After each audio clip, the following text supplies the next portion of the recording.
This show is part of the RetroZap.com podcast network.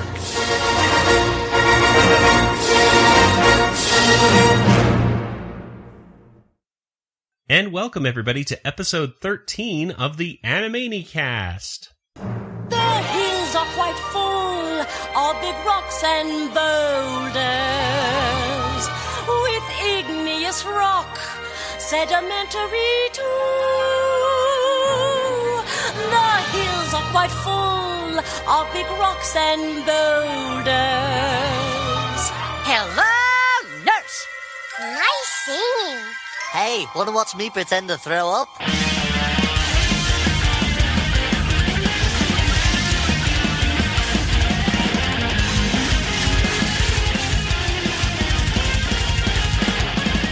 Welcome to the Animanicast. We are a podcast dedicated to the animated television series Animaniacs.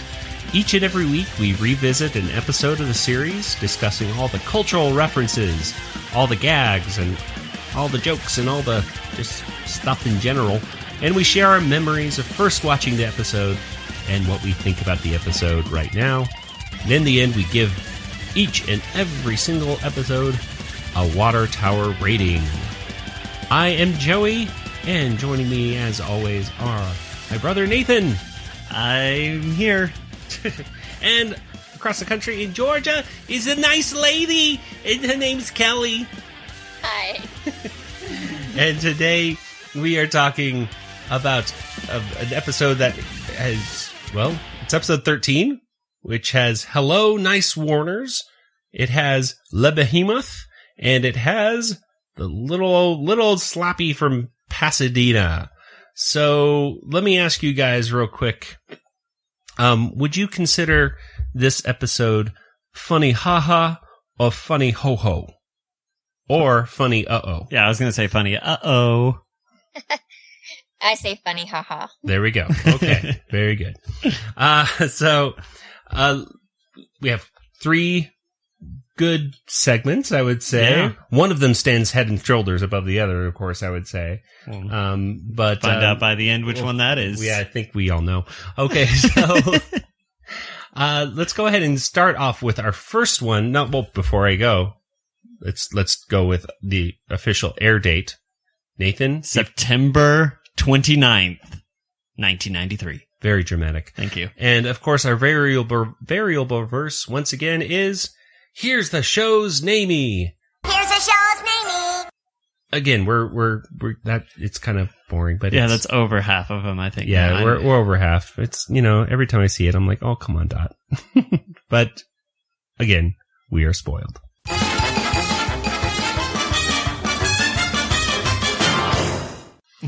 Let's go ahead and talk first about Hello, Nice Warners. This was written by Jerry Lewis enthusiast Paul Rugg and directed by Alfred Jimeno. Kelly, why don't you go ahead and give us a synopsis of this particular cartoon in your own words? Okay. Well, the Warner Brothers are running from, the Warner Brothers and the Warner sister are running from Ralph the security guard, and they end up running into an audition that's currently going on, and the director is talking about how he's making a movie, and they audition for the part, and they do a lot of improv and crazy things, and he said, oh, you have to be in the movie, you're great. But they're actually a little too crazy for him, and then he says, it's not working, that's not how you do it, and they said, well, and he says, if you think you can do better, you direct. So then they direct some segments, and he's acting in them, and those are definitely funny uh-oh moments. Okay, so, well, let's go ahead and talk about the particular moments and the things that we particularly like about this, and then we can get into perhaps a few of the cultural references that we saw. First of all, I guess before we get into the parts that we really perhaps really liked, is Mr. Director is a Jerry Lewis I caught that. Yes. It was subtle. Very subtle. Now, as a kid, I didn't watch that many Jerry Lewis films. I think I saw Cinderfella was the only Jerry Lewis thing that my father had us watch. But I was not familiar at all with this Jerry Lewis as a serious guy and then a very crazy guy, at all. What are your thoughts about Mr. Director or I guess the Jerry Lewis guys? I know Jerry Lewis has a lot of kids, I guess. I keep hearing about Jerry's kids. Well, he used to have kids. It's no longer Jerry's kids. Now they're like, you said a lot of crazy stuff there, Jerry. And not funny, haha, or crazy, but just crazy stuff. So funny, yeah, funny, like, no.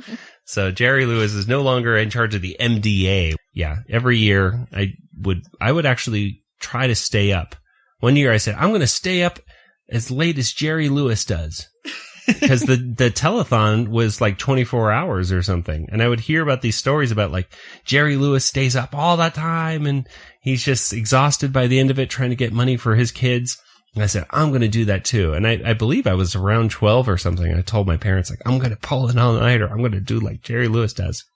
Turns out right around 10, 11 o'clock, Jerry Lewis just stopped being on TV, and then they just started showing an old nightclub act that had nothing to do with him. So, turns out like time for bed. Yeah, turns out Jerry Lewis he slept more than I did during that telethon. So, and all I got to watch was depressing stories about kids. But I did end up donating money. They got me by the end. I made sure to donate, I think, $5 of my allowance, I believe, that year. So. There we go. It worked. They caught you. They got me there. Kelly, any memories? Do you watch any Jerry Lewis films at all? Have you seen any? I think I'm sure I have, but none of them really stand out. You know, I think I've caught bits and pieces of them when they were on TV, but I couldn't even tell you the name of a film he was in at the moment. Well, of course, the cast of Les Miserables, they all think he's a genius because they're French. Thank you very much, and a pleasant good evening. Merci beaucoup. I know beaucoup.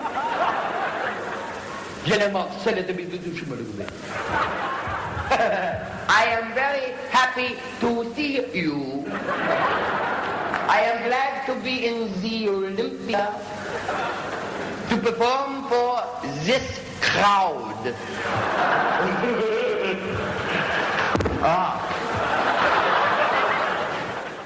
Well, let's move on from Jerry Lewis then. We start off, we have the hills are quite full with big rocks and boulders. Yes. At the beginning of this one. And that's one. true. It's like it's an educational song, which I like. I sing that sometimes. I do too.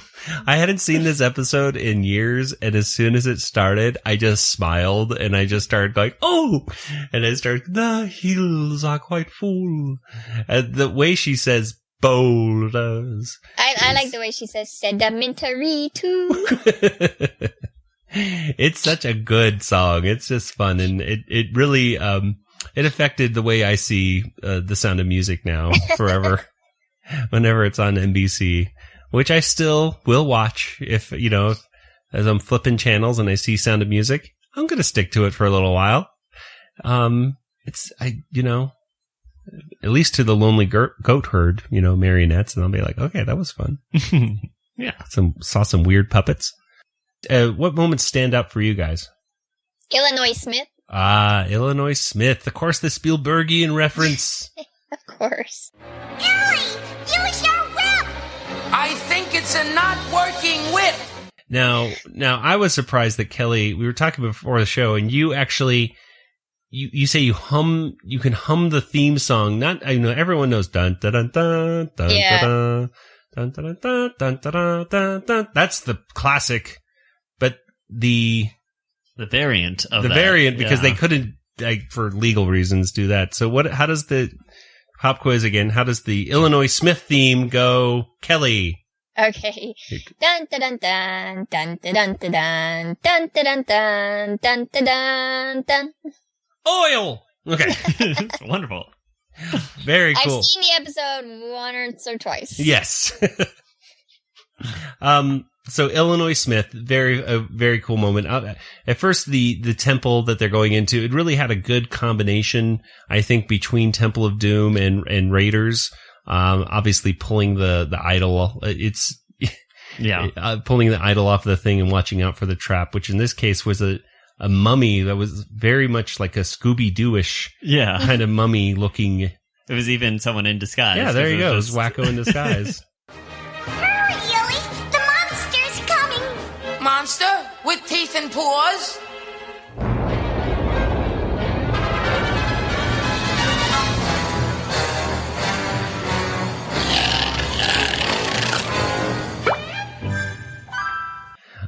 But yeah, Ileana or whatever was still very scared. They called him Illy instead of Indy. Illinois. Yeah. Yeah.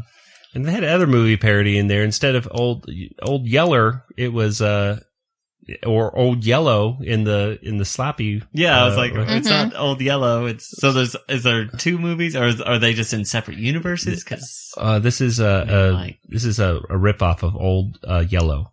Okay. This is an old Screamer. This is Old Screamer. Old Screamer of Old Yellow. Which anytime, okay, first of all, in both of them, the director getting hit and then saying something kind of crazy each and every time he gets hit, it was hilarious. I was just like, stop with the... Goodbye, Old Screamer. Ow! Bug hurt! I just in the Old Yellow, how he has to, Old Screamer, how he has to always say bark in between every word. Ouch, bark. No bark! Woof! No! But Ma, how will I ever live without Old Screamer? Yeah! Bark! No. I love the way Wacko says Old Screamer. He's like, oh, Old Screamer. Yes. And just when he gets the puppy. Oh, little puppy. Oh, a cute little puppy. Goodbye, Old Screamer. And of course, Old Screamer gets killed with a giant mallet, that's the only way Wacko would, put down that. A dog. Yeah. Just no guns, just a giant mallet. Few other, let's go through some of the references here. First of all, maybe somebody out there can confirm yes or no. The pianist right there. That is playing for the director. I'm not quite certain, but I think that might be a caricature of Randy Rogel, the musician of Animaniacs. If someone wants to look at that, Randy Rogel does not have as much hair as that particular character. He kind of looked like a mixture of Randy Rogel and Paul Schaefer to me in a weird way, with more hair. But anyway, there's a few little things that made me think of totally other cartoons completely. They do the Three Little Maids from School. 3 little maids from school are we, pert as a schoolgirl well can be, filled to the brim with girlish glee. 3 little maids from school. Everything is a source of fun. Nobody's safe cause we care for none. Life is a joke that has just begun. 3 little maids from school.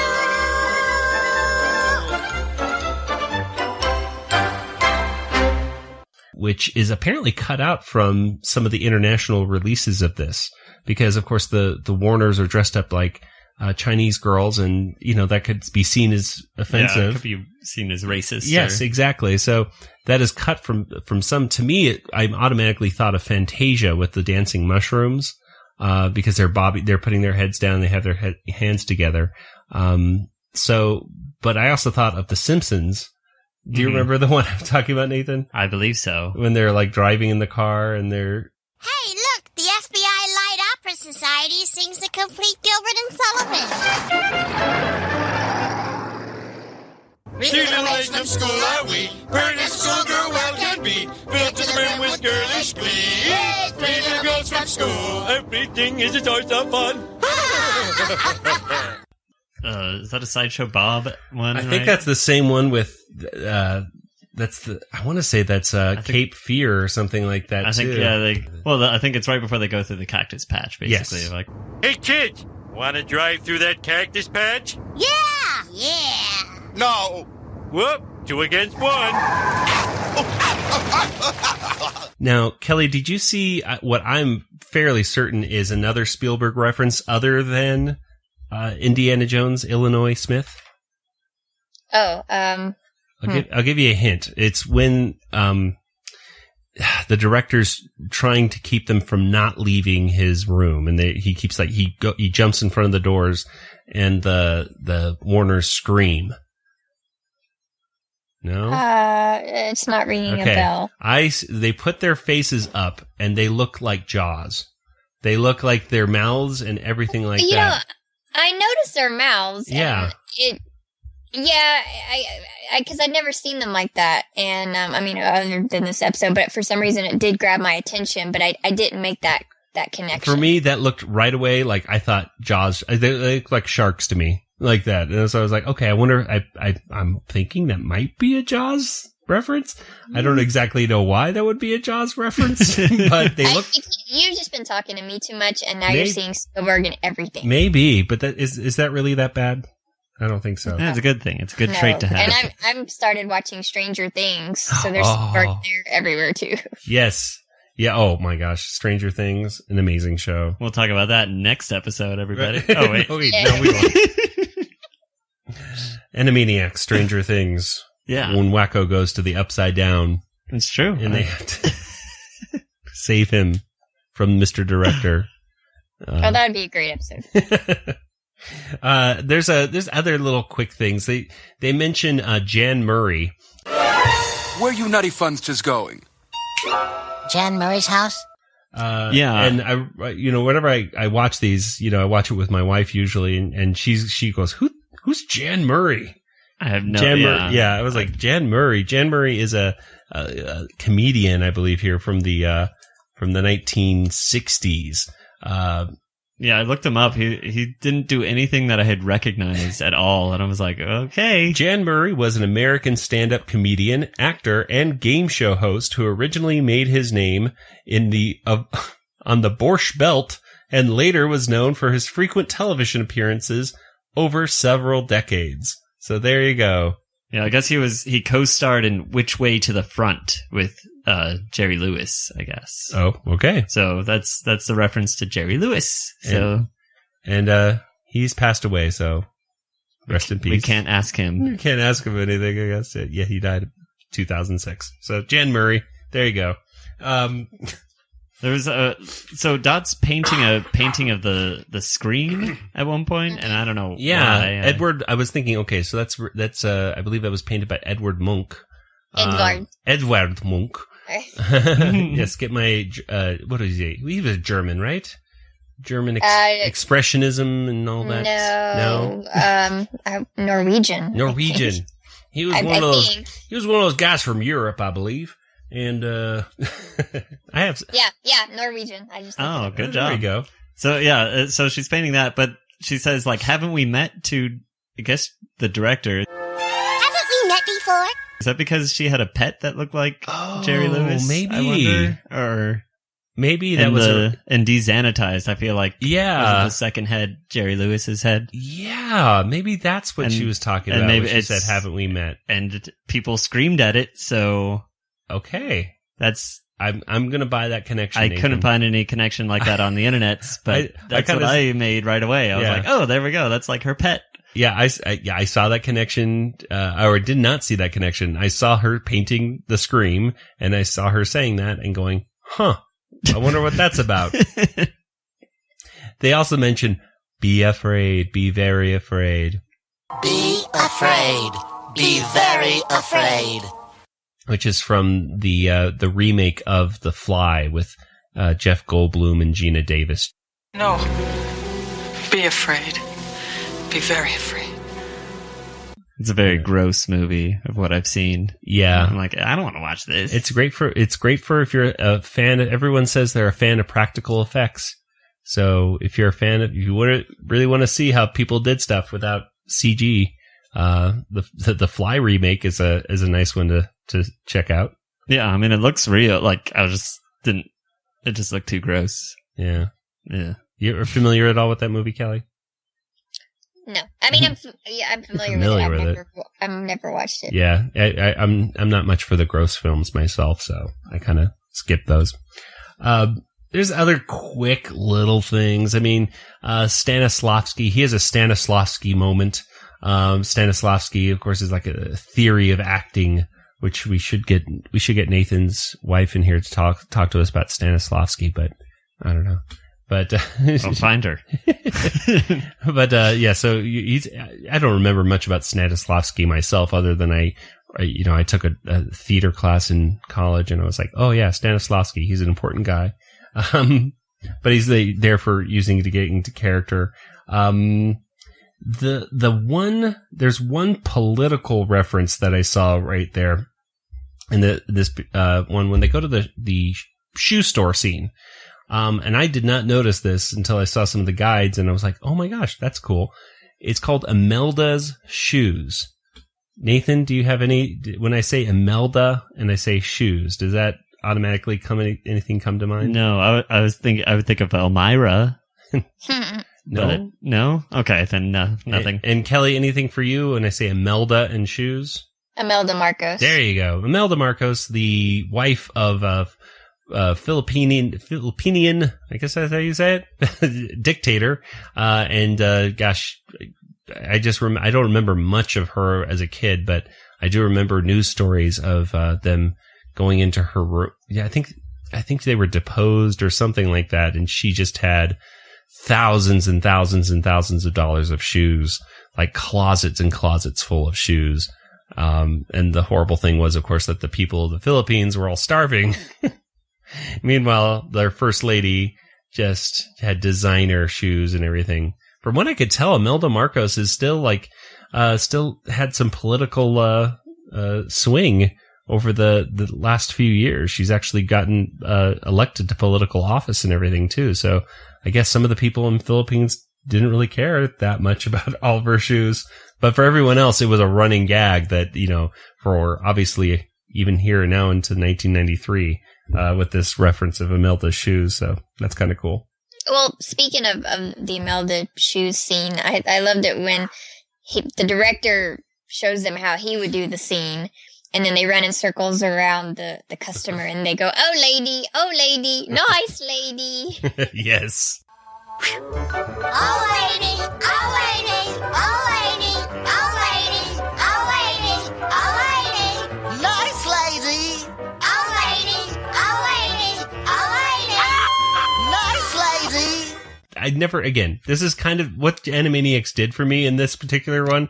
It kind of introduced me to some of the things that Jerry Lewis said, like old lady and Freundleben. Yeah. Which he says as Old Yeller, I think. But I do remember... Or the Old Screamers. Yeah. Says that. But I do remember quite often just going, oh lady, as a kid, just running around the house. That was fun. Mm-hmm. It's a fun thing to say, which I understand now. Yeah, but I agree. Wacko sticking his head right in front of the screen right there and saying, nice lady, was just kind of put it over the top. From what I understand, that whole scene of Jerry Lewis getting beat up while trying to put on a lady's shoes is actually a takeoff of an actual Jerry Lewis film, Who's Minding the Store, where he gets hurt by a female wrestler in the shoe store. So they were trying to do like an actual that's what Jerry Lewis thought was, this is fun. This is funny, haha. Getting hit by the lady. Wait, lady, don't help. Lady, please, let me just get here. It'll take a second. Let me just get this. No, ma'am, lady, let me just wait a second. No, that'll never hurt you, lady. No, mine will. What are you, crazy, lady? Will you, lady? Lady, what about red jeans or boots? Boots would be good, lady. Wait, lady, what's with the bullet? Lady! Nice lady! A size 6 is too small for your fat foot. Don't with the hitting. I'll make it should fit. See, now that's funny. Well, I think what we can all agree, though, from this particular cartoon, is that the key to humor is the bucolic propensity of the known against the backdrop of universal truths. Yeah, I was just about to say that. Yeah. Good. I'm glad we can all agree on that.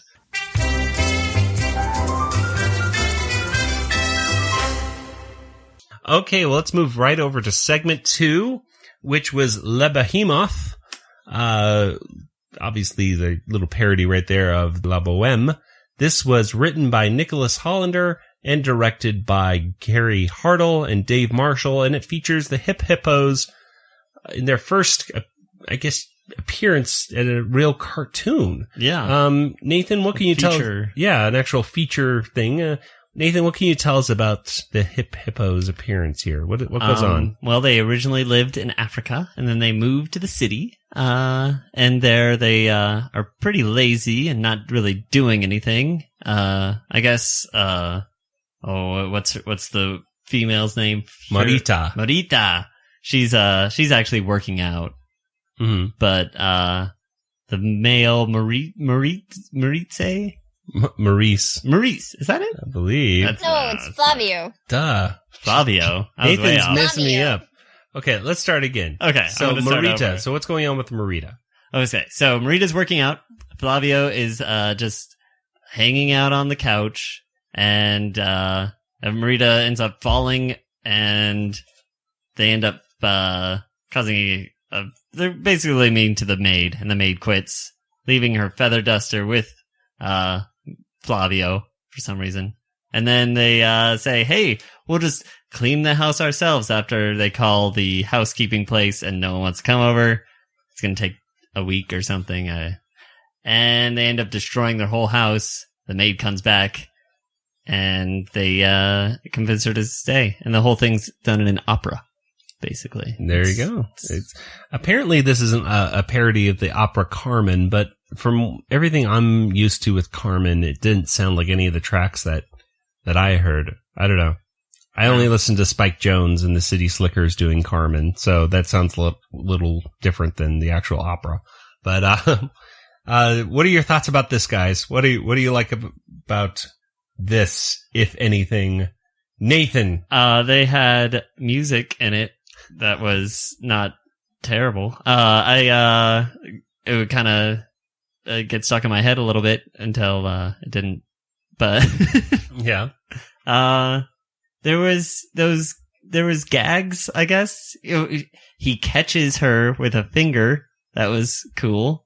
And then the next scene, he breaks through a wall. Or that whole catching thing was kind of similar to Fantasia. I was getting kind of like Fantasia vibes. I mean, instead of a hippo and an alligator, it's two hippos.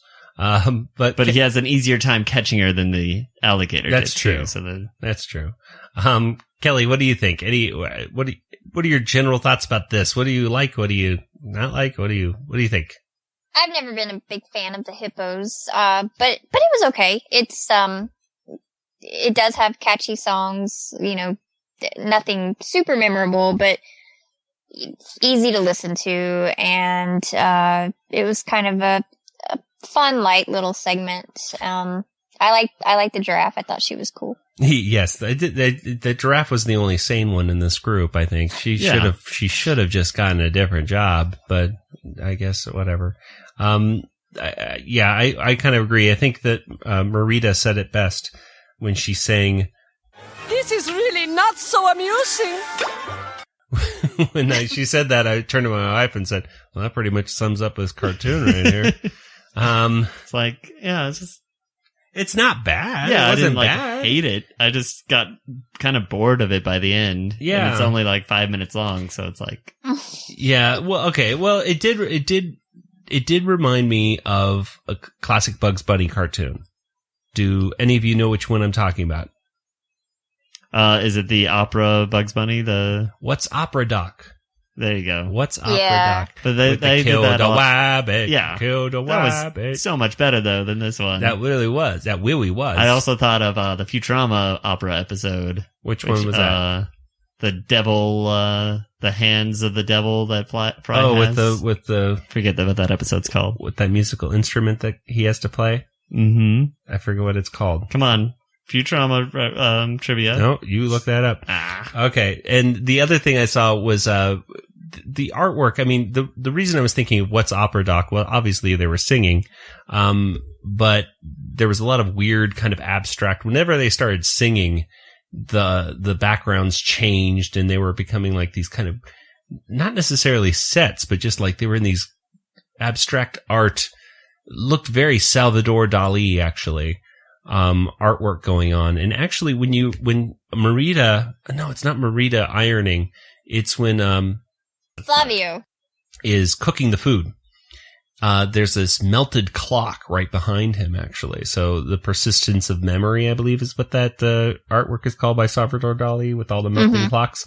Yeah. So there's at first I thought the clock melted after it exploded. All the food exploded, but no, it was melted beforehand too. So, that's, so there's definitely some Salvador Dali references going on in this. Lucy, there was kind of like Lucille Ball burning the iron through the shirt. At least for the Weird Al Yankovic, Oh Lucy song when she does it. You're so fine. Which, by the way, hey, let's bring a not a Spielberg thing to this, but I'm going to bring that Oh Lucy, You're So Fine back to Animaniacs. The voice of Lucy, Tress MacNeille, who you can actually see in the video. So there you go. It makes sense. I didn't even know there was a music video for that. It's good. Check it out. Yeah. Oh, it's called The Devil's Hands Are Idle Playthings, and it's a holophoner. A holophoner. Thank you. Very important stuff. All right. And the other thing, it ends with one of the birds saying, There's a twist. An opera with a happy ending. Which is in contrast to what Bugs Bunny said in What's Opera Doc, which is Bugs Bunny is dead at the end of that at that thing, and Elmer Fudd, who has it's such a weird cartoon. It's so weird. I love it because it's like he wants to kill the rabbit, but at the end of it he kind of falls in love with Bugs Bunny in some way, I suppose, and he starts carrying off Bugs Bunny, and Bugs turns to the audience right before the iris and says, Well, what did you expect in an opera? A happy ending? So, they were... Yeah, I could see that. That's good. They were kind of doing the contrast kind of thing. So there were connections right there. Overall, I thought it was a cute cartoon. Some nice songs. I guess if I were to give it one last compliment, it would be that they did a pretty nice job of blending the singing actors to the voice actors. I think there were two different. Oh yeah, I didn't even notice they were different. Yeah, so so they did have. So I thought that worked pretty well. I'm calling up the agency to find a new housekeeper. She's calling up the agency to find a new housekeeper. A chambermaid, a gourmet chef, a trendy carpet sweeper. A chambermaid, a gourmet chef, a trendy carpet sweeper. Why are you repeating everything that I am singing? Why am I repeating everything that you... I do not know. But but again, like Marita said, it's just not that amusing to me. It was good, just not the funniest one in the world. Any other thoughts on the Hip Hippos here with their first cartoon for Animaniacs? I'm good. No. All right. Well, we have one more segment. Here we go.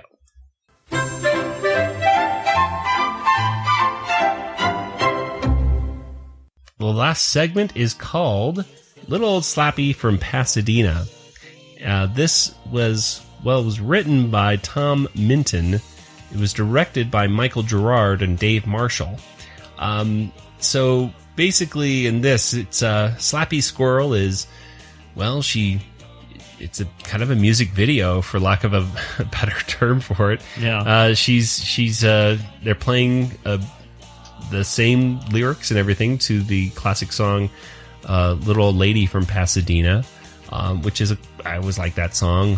Yeah, it's a funny song. It's a cool song. I liked singing it as a kid. Basically, she's racing through town as the song plays. She's outrunning motorcycle gang. She's outrunning other roadsters. She passes by Ralph and Hello Nurse, whose Hello Nurse's clothes rip off actually and blow on to Ralph. Of all things, which I didn't notice until like the second time watching it, that Ralph is wearing Hello Nurse's dress. That's kind of funny. But all of this to just mail a letter all the way in the desert, because that's what Slappy likes to do. But of course, at the end, they had to teach kids, don't do that, because by the time she gets home, the police are all waiting for her, and they arrest her and drag her by the tail to jail. So poor Slappy gets arrested, but she just shrugs at the, Yeah, I think she can break out, Yeah, and she apparently never got a lesson either. So this is a dangerous old woman to be driving a car so dangerously through L.A. What do you guys think? I mean, there's right away that you don't think there's too much to this segment. Any initial thoughts, Kelly? I really like the animation in it. Some of the angles, watching her speed and changing the gears and everything in the car. Mm-hmm. It was just fun to watch, and the song's catchy and fun to listen to. And so I thought they paired the animation really well with the song. Yeah, that's a good point. The animation was good. I think the angles were kind of cool, like of shifting the gears and then like up shots to her face. So I thought it was like it had a nice style to it, I suppose. Nathan, what do you think? I enjoyed it. I do like that song a lot. It just kind of makes me smile. Just some of the rhymes, like nobody meaner than little old lady from Pasadena. Dina.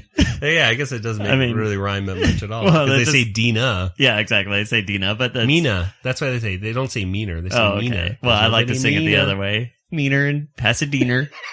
It just makes me smile. Now I'm just going to go to Pasadena. Every time I pass Pasadena driving to Disneyland or something. Pasadena? You got to go down to Pasadena. Yeah, see, it's funny. I like there's the cameos that are in it with the Roadrunner and Wile E. Coyote. And Mindy and Buttons kind of having a little mini Mindy and Buttons kind of episode going on. Yeah, it was weird that like Mindy's playing in the street, Buttons doesn't care until like, oh, there's a car coming. Oh, wait a minute. I shouldn't let you play in the street. Maybe this isn't a great place. I found one other reference, and again, I'm just seeing things because that's of my experiences.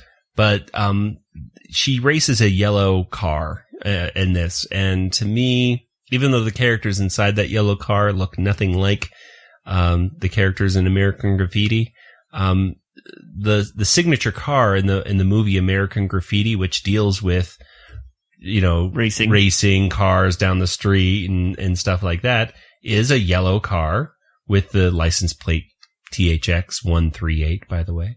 1138. No, it just has a 1. Oh, I'm sorry. I thought yes.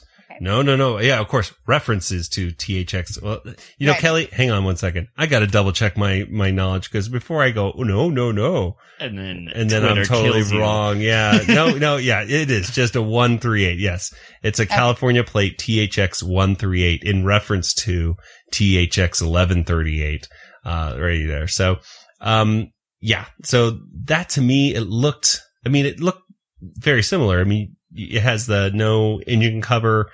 It is a convertible in the cartoon, but that just might have been because it's more interesting to see people in the car. I think that from above than show just a car with no, with the top on it. So, I think there's a connection there. It kind of also reminded me when I was a kid, there was something on the Disney Channel. This was when the Disney Channel was a premium channel. Not. You mean back when it was good? Yeah, exactly. When you could actually watch say classic animation and all that. And they would show whole movies, not commercials for yes. other Disney shows just thrown into every time, every 5 seconds. We'll be right back to Monsters, Inc. in just 5 seconds. But first, it's like let's watch all about the horrible show with tweens in it that you'll never watch. Yeah. Like, oh, come on. Anyway, but back when it was good, they used to have something called DTV or Disney TV, and it was kind of in response to MTV, the popularity of MTV at the time of music videos. Disney said, hey, let's do music videos ourselves. And they collected these, they would take music tracks, usually from the 60s and 70s, sometimes into the 80s though, and actually put classic animation to it. Just clip it together and actually make it make sense. So if they're singing about love, they would show clips of Mickey and Minnie and Donald and Daisy kissing and stuff like that. It kind of reminded me of that because there wasn't any jokes to this, or in the lyrics. Like the lyrics were straight, as far as I could tell, straight from the original. Mm-hmm. Yeah, but it was still it wasn't necessarily a bad thing because, like Kelly said, the animation itself was cool enough to see, and it matched to the song and all that kind of stuff. So, yeah, it kind of reminded me of like Tiny Toons doing "They Might Be Giants." Nothing compares to that. Yeah, I know. That's the best ever. But it reminded me of that watching that. I'm like, oh, it's right. But yeah, but that, I mean, but those in reference to that one, I mean, that whole episode of Tiny Toons was very much the same thing.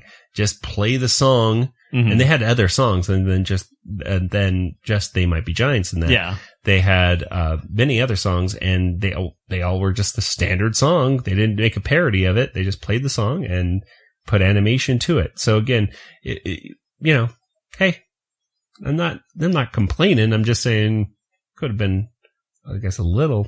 They added a sentence at the end, so where she says, "Hey, never had a lesson." So you could at least get that. It was an easy day for Sherry Stoner. That's all I thought. It was like, boy, she just had to record one line for that episode. They probably just had that as an extra line and like, oh, what are we supposed to do with this now? We can't put this in any episode. Oh, I know.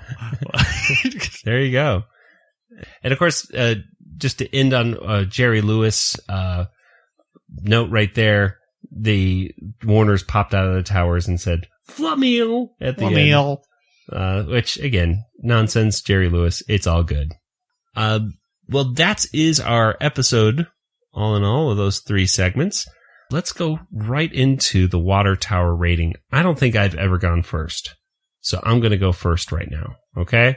I think I'm going to give this episode, I'll give it a nice 3.5. I'll give it a 3.5 because just the first segment carried the other 2 segments for me. The other 2 were cute, not memorable, not anything that I would necessarily watch again anytime soon. But I could see myself, like Kelly, watching our first segment, Hello Nice Warners, quite often, just when I need to get a quick Animaniacs fix. So I'm going to say 3.5. Kelly, what do you say? I'll give it 4.5 because I really love Hello Nice Warners, but it was only one third of the episode, and the other 2 segments weren't nearly as strong as they could have been. And so, but because I really, really, really love Hello Nice Warners, and it's got a very Spielbergian reference in it. It gets high points for that. So, and it's funny. I love all the humor in it. So it's great. Okay. And last but not least is Nathan. What do you think, Nathan? 3.5 water towers for me as well.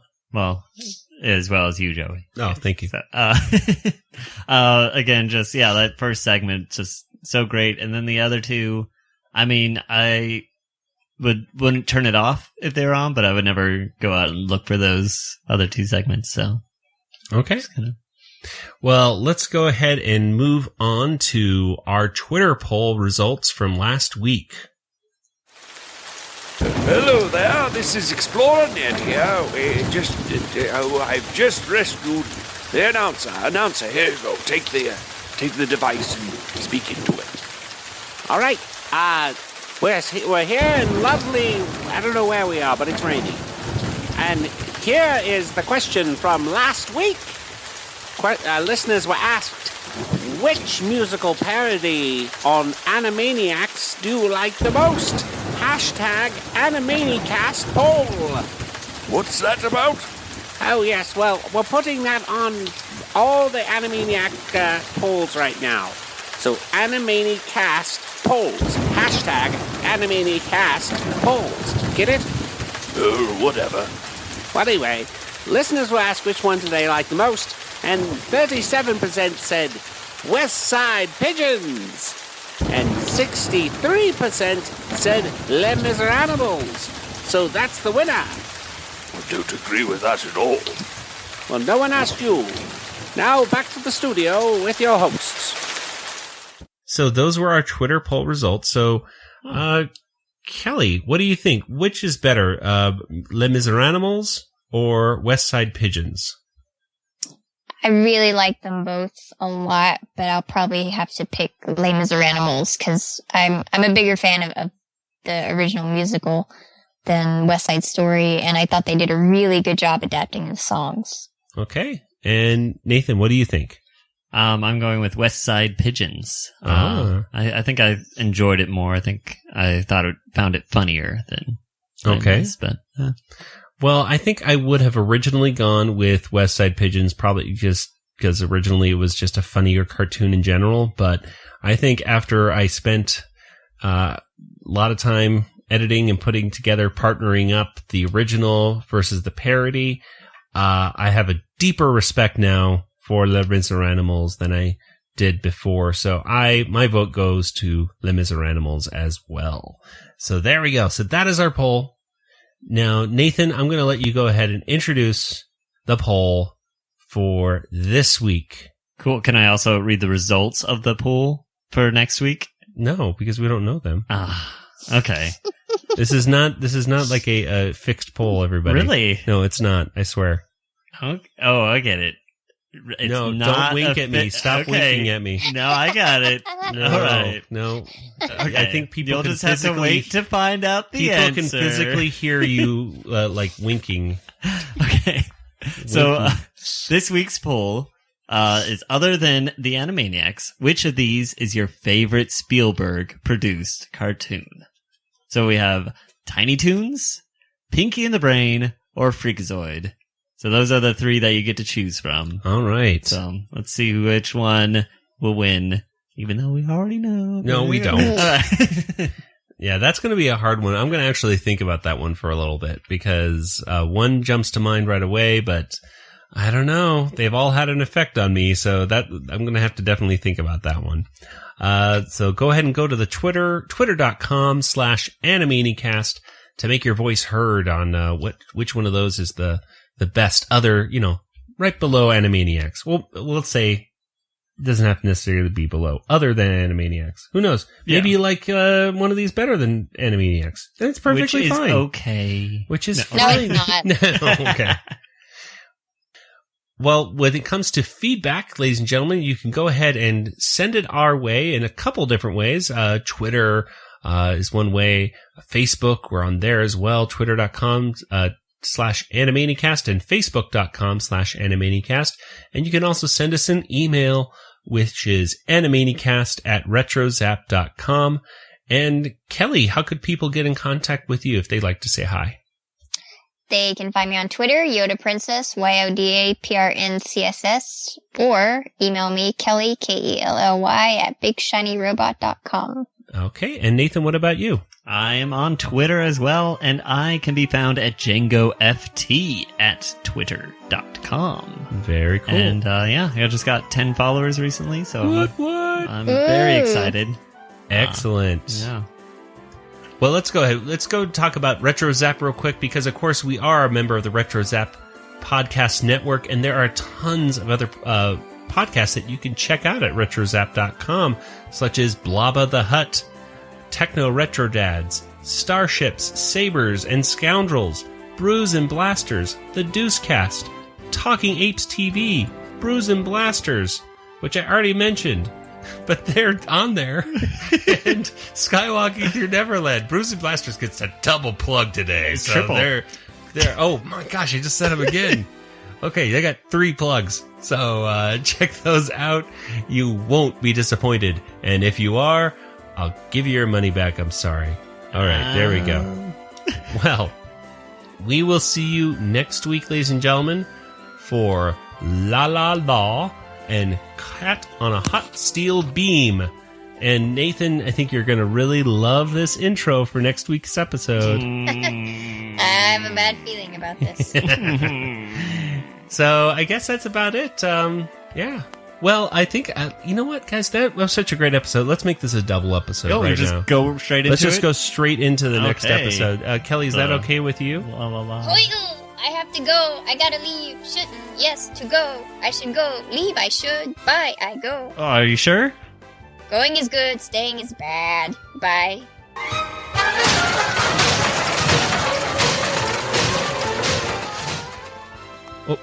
Oh, okay. Okay, well, on that Yay. note, good night, everybody.